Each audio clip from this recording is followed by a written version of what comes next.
Give me this house or we're getting a divorce. I was suddenly cornered by my husband like that. This is a cherished home filled with memories of my parents. I have no intention of letting it go, of course. However, as if toying with such feelings, he threatens me. What should I do? I was at a loss and reached out to my dad for help. My name is Jessica, and I'm 30 years old. I'm a stay-at-home wife supporting the household day in, day out. My husband Bob and I have been married for almost 2 years now. He has been working tirelessly to support me since I quit my job to get married. But after the death of my father-in-law, my mother-in-law decided to move into our apartment, and our ordinary daily life collapsed in an instant. Surprisingly, I was informed about my mother-in-law's move the day before she was to live with us. Oh, by the way, Mom's coming over tomorrow. My husband came home and just blurted out like it was nothing. Coming over to visit? Not just for a visit, she's moving into this house, so please clean up. Moving in? Mother-in-law living in this house? Dad's gone, so it's only natural, right? Otherwise, Mom will be alone back home. Looking back, I felt something was a bit off about my husband's way of thinking at the time. Usually, a husband would discuss such a thing with his wife first, but in my case, it was decided before I even knew it. As my husband said, my mother-in-law arrived with a huge amount of baggage the following afternoon. "Hello, mother-in-law, it's been a while, please come in." I greeted her, but for some reason, she looked displeased. "Wait, Jessica, aren't you supposed to pick me up from the station?" Well, I didn't know what time you'd arrive." "You're supposed to call me and ask, aren't you? You're so thoughtless." I'm sorry. That's why I can't rely on you." Grumbling to herself, my mother-in-law plopped herself down on the sofa, as if she owned the place. The next day, her snide comments began. It starts right after my husband leaves for work. "Jessica, why are you so laid back doing the dishes? Laundry should be the top priority in the morning?"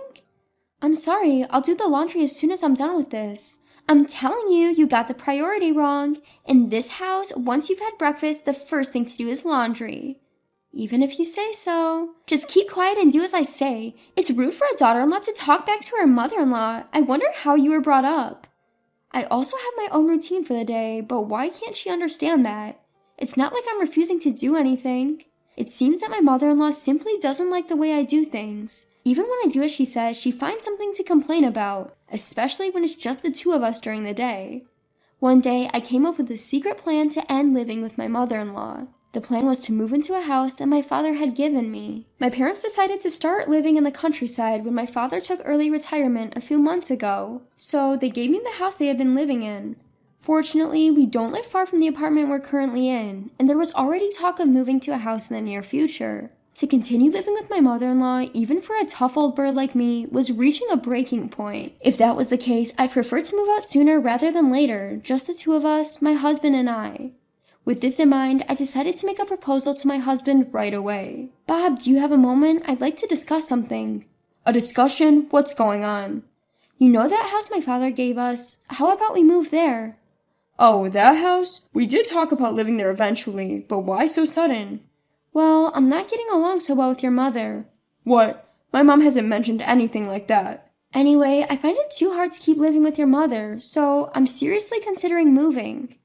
"I see. Well, it's not far away, and my mom can continue to live in this apartment." Surprisingly, my husband readily accepted the idea of moving.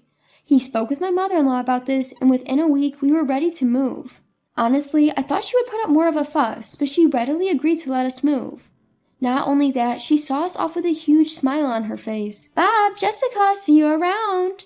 "I'm sorry for moving out so suddenly." "It's fine, you've got your father's house, right? How wonderful." "Thank you. Please feel free to come and visit us." "Well, it's not far from here. Make sure to drop by regularly, Jessica." "Yes, I will." After some formalities, we headed to our new home. I was relieved deep down. I no longer have to put up with my mother-in-law's sarcasm. Now we can live freely again. I was ready for opposition, but I'm glad I had the guts to bring it up to Bob. However, that wasn't the end of it. While I felt a weight lift off my shoulders being away from my mother-in-law, my husband started coming home late. Not only was he late, but there were also days when he didn't come home at all. He wasn't working overtime or at a bar, he was visiting his mother. "My mom needs me," my husband would say, but it was happening too often. He'd go eat over there without telling me, or he wouldn't come home for a whole day. Because of this, my daily routine was falling apart. Something had to give. One day, I confronted my husband. "Bob, don't you think you're not coming home too often?" "Really? But I'm just staying at my mom's place." That's not the point. At least let me know. I end up wasting food. You can eat it the next day, Jessica. You're a stay-at-home wife, always at home. What? You think because I'm a stay-at-home wife, you don't need to contact me? Well, it's the truth, isn't it? Being a stay-at-home wife means you're just lounging around at home, right? What? Besides, I'm more worried about leaving my mom alone. Ada will be back soon, and I need to talk to my mom about that. Ada is coming back? Ada is my husband's younger sister who is currently living abroad due to her work. I was surprised to hear about Ada's return, but what did he have to discuss with his mom? Ada's coming home, huh? But do we really need to discuss this with mother-in-law? Curious, I asked my husband. Of course we do. Ada will be moving in with us. What? Really? Apparently, Ada lives in a decently large house overseas, and she's whining about wanting a similar one here. That's why I think she will end up living in this house. What? This sudden turn of events left me utterly blank. My sister-in-law moving into this house? We just got away from mother-in-law, now this? Hold on a second, Bob. This is the house that Dad left me. Why would Ada... Well, remember our old apartment where we originally lived? Mother-in-law lives there now, and it's too small anyway. The only option for a larger house is this one. Don't decide all that by yourself. I never planned to live with Ada. Oh, we're not going to live together. We're giving the house to Ada. What? What are you saying? Listen, we're moving back in with mother-in-law. Ada can have this house and live here freely. Bob's complete disregard for common sense almost made me lose my balance. Despite me repeatedly saying I didn't intend to live together, Bob finally snapped. Will you knock it off already? We're able to live because of me, so just keep quiet and listen. Stop joking. This is the house I inherited. Why would Ada... This house is too good for you to live in, right? Ada has been living overseas for a while now, and I promised her a large house. I can't back out now. I don't care. I'm not okay with this. All you do is complain. Forget it. Cool off. I'm going back to mother-in-law's for a while. With that, Bob slammed the door and left the house. Left alone in the room, tears welled up in my eyes. Why does he decide everything on his own? This is my cherished inherited house, and he's giving it to my sister-in-law? This isn't a joke. Every day, I received messages from Bob asking, "Have you reflected on this yet?" And, "You should come back here too, you know." Each time I had to reply, "I won't back down." Then one day, running out of patience with my stubbornness, Bob called me in a fit of rage. "Jessica, when are you coming over here?" "I've told you many times, I'm not going there and I have no intention of giving this house to Ada." "Enough. I've already told Ada. She's coming back this week. Don't make a fuss." "Don't decide things on your own. This is the house I inherited from Dad. It's mine now. Why should I give it up for your family?" "Who do you think you're talking to? Mother-in-law's angry. Don't piss us off more." "What about my feelings? Ignored." Bob sounded very frustrated, heaving a big sigh over the phone. Then he dropped a bombshell. "If you can't listen to me, we're getting a divorce. Get out by tomorrow and leave the house to Ada." That's when it happened. My love for him chilled instantly. The way he threatened me with divorce was downright disgusting, unforgivable. Ignoring my feelings and threatening me with divorce? Should I let him get away with this? Ignoring my seething rage, my husband arrogantly continued, "Do you understand? If you don't leave by tomorrow, we're divorcing." "Are you serious?" "Of course I am. You don't have a choice. It'd be troublesome for you, a homemaker, if we divorced, wouldn't it? Ha ha." "I see. I understand." "Glad you do. Ha ha. So you better move over here quickly too. My mom's all excited to educate you. Ha ha." And with that, my husband unilaterally ended the call. Afterwards, I explained the situation to my dad and decided to enlist his plan to execute a certain plan. The next day, my husband called sounding as cocky as ever. "Hey, have you finished packing? Ha ha." "Yes, of course," I responded calmly. "More importantly, when is Ada coming back?" "Tomorrow." "Why are you so obsessed with Ada?" At my question, my husband revealed his true colors. "Actually, she's been making a killing in stocks and investments."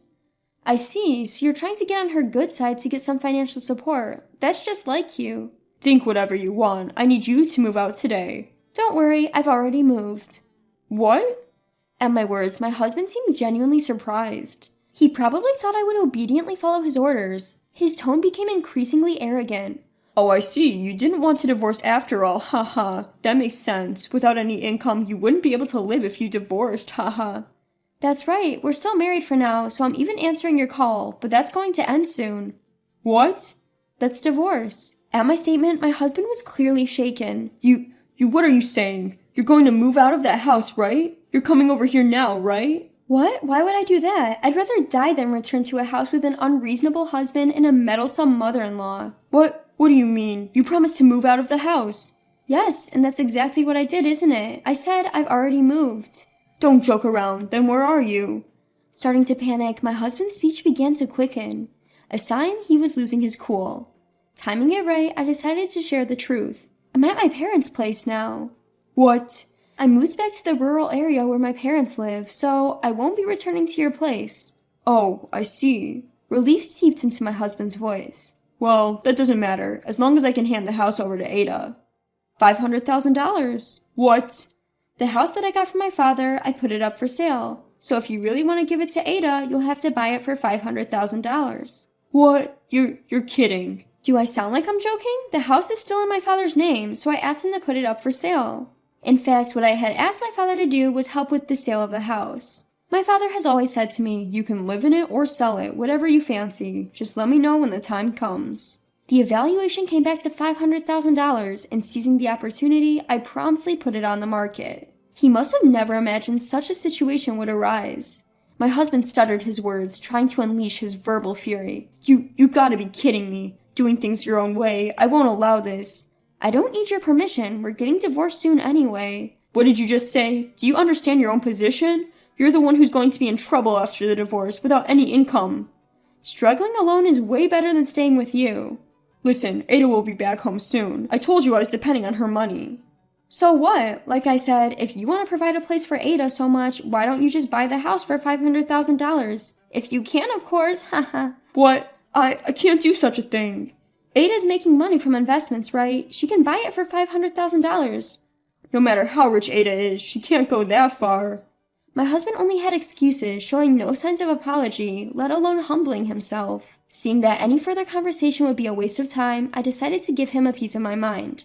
I don't have the time to deal with you, foolish mother and son. Did you think threatening me with a divorce would make me obediently hand over the house?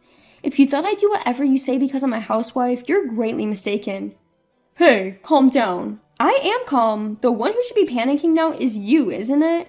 I'm not going to just go along with what you guys say. I absolutely refuse to continue being family with you guys any longer. Stay out of my life forever. Go to hell with your beloved mother, you jerk. I shout out loud enough for the neighbors to hear and hung up the phone. Of course, I immediately blocked his number, cutting off all means of communication with my husband. I then visited a lawyer I knew and requested a divorce mediation with my husband.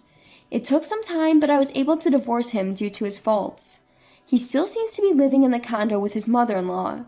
About the return of my sister-in-law, they couldn't prepare a big house in the end, and she angrily flew back overseas yelling, "This is not what we agreed on!" The ex-husband's plan to ask for financial assistance from his sister-in-law, who had been making money from investments, ended up failing miserably. Nowadays, it seems they're just scraping by with the alimony to me and the living expenses for his mother-in-law. As long as he continues to live with his demanding mother-in-law, it seems unlikely his life will improve. On the other hand, I've been living peacefully in the countryside with my parents since moving. Just recently, thanks to a recommendation from a neighbor, I was able to get a job as an office worker at a small orchard. I now earn a decent income.